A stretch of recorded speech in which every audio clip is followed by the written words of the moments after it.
Welcome back to my channel. ನಾನು ರೋಶ್ನಿ. 2025ರಲ್ಲಿ ಬಂದಿರೋ ಮೊದಲನೇ ಪುಷ್ಯ ನಕ್ಷತ್ರ ಅಂತ ಹೇಳ್ಬೋದು. ಈ ಪುಷ್ಯ ನಕ್ಷತ್ರ ಎಷ್ಟು ಶ್ರೇಷ್ಠವಾಗಿದೆ ಅಂತ ನೋಡಿದರೆ 14 ಜನವರಿ ಮಕರ ಸಂಕ್ರಾಂತಿಯ ದಿನ ಪುಷ್ಯ ನಕ್ಷತ್ರ ಬಂದಿರೋದ್ರಿಂದ ಇದು ತುಂಬ ಒಳ್ಳೆ ದಿನ ಅಂತ ಹೇಳ್ಬೋದು. ಎಷ್ಟು ವಿಶೇಷವಾದ ದಿನ ಅಂತ ಹೇಳಿದ್ರೆ, ಈ ದಿನ ಬಂಗಾರ ಖರೀದಿ ಮಾಡಿದರೆ ಅಥವಾ ಬೆಳ್ಳಿ ಖರೀದಿ ಮಾಡ್ಬೋದು, ಅಥವಾ ಯಾವುದೇ ಆಗಲಿ ಮನೆ, ಪ್ರಾಪರ್ಟಿ, ಆಸ್ತಿ ಏನೇ ಖರೀದಿ ಮಾಡೋದಕ್ಕೂ ಇದು ಒಳ್ಳೆ ಶುಭ ದಿನ ಅಂತ ಹೇಳ್ಬೋದು. 27 ನಕ್ಷತ್ರದಲ್ಲಿ ಪುಷ್ಯ ನಕ್ಷತ್ರ ಅಂದರೆ ರಾಜ ಅಂತ ಹೇಳ್ಬೋದು. ಈ ದಿನ ಎಷ್ಟು ಅಮೂಲ್ಯವಾಗಿದೆ, ಮುಖ್ಯವಾಗಿದೆ ಅಂದರೆ ವಿಶೇಷವಾಗಿದೆ ಅಂತ ಹೇಳಿದ್ರೆ, ಈ ದಿನ ನೀವೇನೇ ರಿಚುವಲ್ ಮಾಡಿದ್ರು, ಉಪಾಯ ಮಾಡಿದ್ರು ನಿಮಗೆ ಅಭಿವೃದ್ಧಿ ಆಗುತ್ತೆ, ಸಮೃದ್ಧಿ ಆಗುತ್ತೆ. 2025ರಲ್ಲಿ ಮೊದಲನೇ ಪುಷ್ಯ ನಕ್ಷತ್ರ ಯಾವ ಡೇಟಲ್ಲಿ ಬರುತ್ತೆ, ಯಾವ ಟೈಮಲ್ಲಿ ಬರುತ್ತೆ ಅಂತ ಹೇಳ್ತೀನಿ. ಜನವರಿ 14 ಮಂಗಳವಾರ 10 ಗಂಟೆ 17 ನಿಮಿಷಕ್ಕೆ ಸ್ಟಾರ್ಟ್ ಆಗುತ್ತೆ.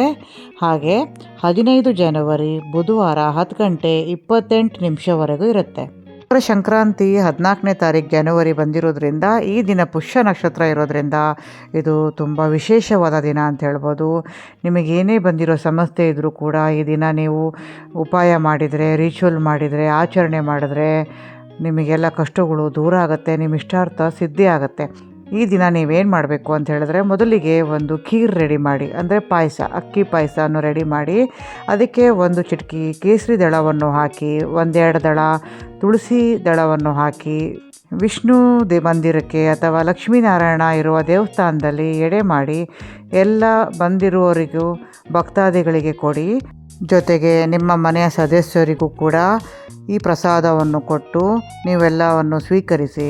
ಇದರಿಂದ ನೋಡಿ ನಿಮ್ಮ ಜೀವನದಲ್ಲಿ ಬಹಳಷ್ಟು ಬದಲಾವಣೆಯನ್ನು ನೋಡ್ತೀರಾ. ಈ ಪುಷ್ಯ ನಕ್ಷತ್ರದ ದಿನ ಇನ್ನೊಂದು ಒಳ್ಳೆಯ ಉಪಾಯ ಹೇಳ್ತೀನಿ. ಅದು ಯಾವುದು ಅಂತ ಹೇಳಿದ್ರೆ, ನಿಮಗೆ ಸಾಲ ಹೆಚ್ಚಾಗಿದೆ ಅಥವಾ ಲೋನ್ ಹೆಚ್ಚಾಗಿದೆ, ನಿಮಗೆ ಈ ಸಾಲ ತೀರ್ಸೋಕ್ಕಾಗ್ತಾ ಇಲ್ಲ, ಬಹಳ ಕಷ್ಟ ಆಗಿದೆ ಅನ್ನೋರು ಈ ಉಪಾಯವನ್ನು ಮಾಡಿ. ಅದು ಯಾವುದು ಅಂತ ಹೇಳಿದ್ರೆ, ಡಿಸ್ಪೋಸಿಬಲ್ ಬಟ್ಲದಲ್ಲಿ ಬೆಲ್ಲ ತಗೊಳ್ಳಿ, ಅದರ ಮೇಲೆ ಸ್ವಲ್ಪ ಬಿಳಿ ಎಳ್ಳನ್ನು ಹಾಕಿ, ಪುಷ್ಯ ನಕ್ಷತ್ರದ ಶುಭ ಸಮಯದಲ್ಲಿ ಶಿವನ ದೇವಾಲಯದಲ್ಲಿ ಇಟ್ಟು ಬನ್ನಿ. ಸಂಕಲ್ಪ ಮಾಡಿ, ನಾನೆಲ್ಲ ಲೋನು, ಸಾಲ, ಕಷ್ಟಗಳಿಂದ ಮುಕ್ತಿ ಸಿಗಲಿ ಅಂತ. ಪರ್ಟಿಕ್ಯುಲರ್ ಸಮಯದಲ್ಲಿ ಈ ಉಪಾಯ ಮಾಡಿದರೆ ನಿಮ್ಮೆಲ್ಲ ಅಮೃತ ಹಾಗೆ ಕೆಲಸ ಆಗುತ್ತೆ.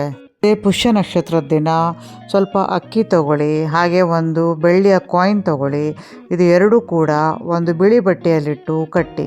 ಇದು ನೀವು ದಾರದಿಂದಾದರೂ ಕಟ್ಬೋದು, ಇಲ್ಲಾಂದರೆ ಬಟ್ಟೆನೇ ಗಂಟು ಕಟ್ಟಿ ಒಂದು ಸಣ್ಣ ಪೋಟ್ಲಿ ರೆಡಿ ಮಾಡಬೇಕು. ಈ ಪೋಟ್ಲಿ ದೇವ್ರ ಮುಂದೆ ಇಟ್ಬಿಟ್ಟು ಎನರ್ಜೈಸ್ ಮಾಡಬೇಕು, ಅಂದರೆ ಉದ್ದಿನ ಕಡ್ಡಿ ಬೆಳಗ್ಬಿಟ್ಟು ದೇವ್ರ ಮುಂದೆ ಇಟ್ಕೊಂಡು ಈ ಮಂತ್ರ ಹೇಳಬೇಕು. ಓಂ ರೀಂ ಶ್ರೀಂ ಕ್ಲೀಂ ಮಹಾಲಕ್ಷ್ಮೀ ನಮಃ ಅಂಥೇಳಿ 108 ಸತಿ ಹೇಳಿಬಿಟ್ಟು ಮಂತ್ರ ಹೇಳಿದ್ದಾದಮೇಲೆ ಈ ಪೋಟ್ಲಿ ನಿಮ್ಮ ಸೇಫ್ ಲಾಕರಲ್ಲಿ, ಕ್ಯಾಶ್ ಬಾಕ್ಸಲ್ಲಿ ಅಥವಾ ನೀವು ದುಡ್ಡಿಡೋ ಜಾಗದಲ್ಲಿ ಇಡಿ. ಇದೆಲ್ಲ ಉಪಾಯ ಮಾಡಿ ನೋಡಿ, ಜೀವನದಲ್ಲಿ ಭಾಳಷ್ಟು ಬದಲಾವಣೆ ನೋಡ್ತೀರಾ. ನಿಮಗೆ ನಿಮ್ಮ ಆಸೆಗಳೆಲ್ಲ ಈಡೇರುತ್ತೆ, ನಿಮ್ಮ ಸಾಲಗಳು ತೀರುತ್ತೆ, ಹಾಗೆ ನಿಮ್ಮ ಎಲ್ಲ ಕಷ್ಟಗಳು ದೂರ ಆಗುತ್ತೆ, ಸುಖ ಸಮೃದ್ಧಿ ಆಗುತ್ತೆ. ಈ ವಿಡಿಯೋ ನಿಮಗೆ ಇಷ್ಟ ಆಗಿದ್ದಲ್ಲಿ ಲೈಕ್ ಮಾಡಿ, ಸಬ್ಸ್ಕ್ರೈಬ್ ಮಾಡಿ, ಶೇರ್ ಮಾಡಿ, ಹಾಗೆ ಕಮೆಂಟ್ಸ್ ಮಾಡೋದನ್ನು ಮರಿಬೇಡಿ. Thank you.